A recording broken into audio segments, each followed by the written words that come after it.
안녕하세요. 다이어트코치 은하수입니다. 오늘은 똑똑한 육류 섭취 방법을 알려드릴게요. 육류는 도축할 때 수분이 혈액을 제거하고 하잖아요. 그래서 결국은 우리 몸에 60에서 75% 육류도 마찬가지 그 정도 수분이 있어야 되거든요. 그런데 그 도축 혈액을 제거하고 나면 수분이 쫙 빠졌겠죠, 결국. 그러면 이 육류가 대사 과정에서 수분이 없어진 거잖아요. 그렇기 때문에 대사 과정에서 빠져나간 만큼의 수분 요구량이 또 높아지거든요. 그래서 육류를 구워 먹으면 또 대사 시에 수분 요구량이 더 높아지는 거예요. 여기서 수분이 또 빠지잖아요. 그렇기 때문에 구워 먹는 건 저는 하지 말라고 말씀드리고요. 조리 전에 빠져나간 수분, 당을 다 혈액에 다 빠져나갔을 거 아니에요. 그래서 이렇게 저는 50도로 제가 생강청, 소금, 올리브오일, 물을 섞어서 전자레인지에 가열한 다음에 이 가져올 때 차가웠으니까 이렇게 부었더니 50도로 맞춰지면요. 이렇게 지방이 보이죠? 이렇게 늘어나요. 수분이 들어가면 그만큼 부드러진다는 얘기예요. 우리 몸도 그래서 부들부들 유연해지거든요. 우리 몸도 그래서 체수분이 빠질수록 나이 들어갈수록 체수분이 감소하기 때문에 유연성이 감소한다라고 생각하시면 돼요. 이렇게 되면 지방이 있어야 할 수분 비중 20%도 부족하게 될 거고요. 근육에도 당연히 도축을 한 후에는 근육이 있어야 할 75%의 수분이 부족하겠죠. 그래서 제가 50도 물을 이렇게 해주면 흡수를 딱 다 해버리거든요. 흡수해서 지금 없어졌어요. 생강청과 물을 섞어서 그러면서 이 지방이 이렇게 수분이 들어가면 이렇게 부들부들해져요. 그러면 이렇게 된 부드러운 지방은 얇아진 지방은 배출이 잘 되겠죠. 당연히 대사가 이렇게 그물처럼 되거든요. 그렇기 때문에 더 체외로 배출이 더 잘 된다고 할 수 있어요. 수분이 많기 때문에. 그래서 제가 이걸 50도 물에 해동 숙성을 시켜야 된다라고 말씀드리고요. 우리가 먹는 그 구워 먹는 삼겹살은 최악이라고 말씀드리는 거예요. 수분을 최악이라기보다 수분을 최대한 감소된 육류를 섭취하는 것이기 때문에 저는 이렇게 해서 이거 김치, 묵은지 찜을 할 거거든요. 국물일 때. 대사시에 가장 오래 걸리는 게 단백질이잖아요. 3시간 걸리잖아요. 근데 국물하고 같이 국물로 섭취를 하면 염도가 있기 때문에 체내의 수분 흡수율이 높아지잖아요. 이거 뺏는 게 아니라 채워주는 상황이기 때문에 이렇게 되면 그래서 이렇게 숙성을 시켜서 드시라고 이렇게 구우면 진짜 부들부들하고 맛있거든요. 구워 먹어도 맛있어요. 구워 먹어도 되지만 저는 이건 삼겹살은 김치찜을 묵은지찜을 할 거고요. 진짜 부들부들하거든요. 고기는 안과 밖의 온도가 똑같이 되었을 때 조리를 해야지 맛있게 최상의 맛을 낼 수 있다고 하잖아요. 올리브 오일을 넣으면 이렇게 촉촉하게 되고 염과 당 다 넣었잖아요.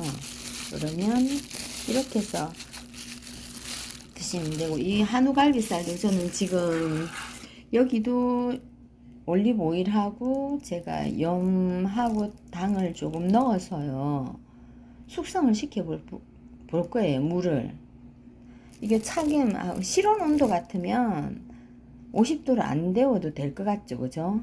왜냐하면 실온은 찬기가 없으니까. 냉동육은 진짜 끓인 물을 부어도 50도가 되는 거예요. 저 냉장육인데도 전 전자레인지에 생강청과 물, 올리브오일, 소금을 섞어서 이렇게 부었거든요. 그랬더니 이렇게 부들부들하게 되었어요. 그래서 이런 건 저는 김치찜으로 먹을 거고요. 그리고 적게 드시는 게 좋잖아요. 그래서 일 아니면 국수 마리, 면 마리로 조금씩 구워서 드시면, 한꺼번에 왕창 먹는 걸 안 하시면 체수분 감소를 늦추는 방법이기도 해요. 이 스테이크인데요. 이 스테이크도 저는 수분을 먹여서 숙성시켜서 한번 구워볼 생각인데, 한우 꽃등심인데요.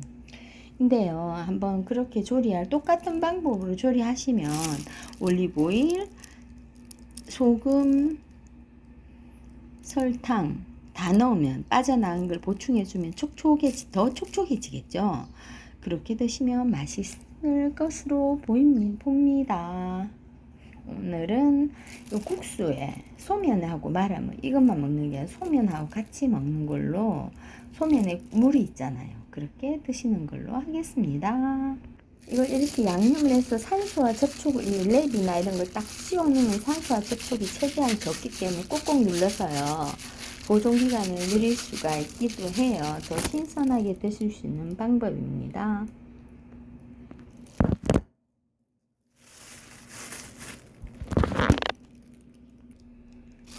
한우 갈비살도요, 이렇게 부들부들하게 됐잖아요. 제가 물을 넣었거든요. 50도 전자레인지에 가열해서 올리브 오일이랑 소금이랑 섞어서 넣었어요. 설탕을 조금 넣을 걸 그랬나요? 갈비살도 이렇게 촉촉하게 됐잖아요. 이렇게 해서 구워 먹으면 얼마나 맛있게요. 이렇게 하면 수분 비율이 올라가잖아요. 그러면 당연히 염당 체질 비율은 낮아지겠죠. 그래서 지금 촉촉한, 진짜 부들부들하게 구울 수 있어요. 50도 하면 수분을 확 흡수해버리거든요. 그래서 촉촉하게 되는 거거든요. 이렇게 해서 구워 먹으면. 그리고 이렇게 해서 채소랑 국물하고 같이 드시는 거 아시죠? 갈비살 맛있게 구워졌나요? 구워서 한번 일단은 제가 시식을 한번 해봐야 되겠어요. 조금만 이거 넣으면 보이죠? 촉촉촉.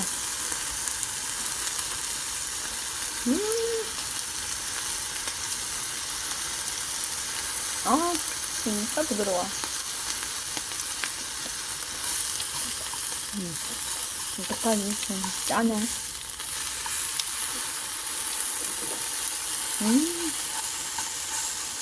근데 너무 맛있다.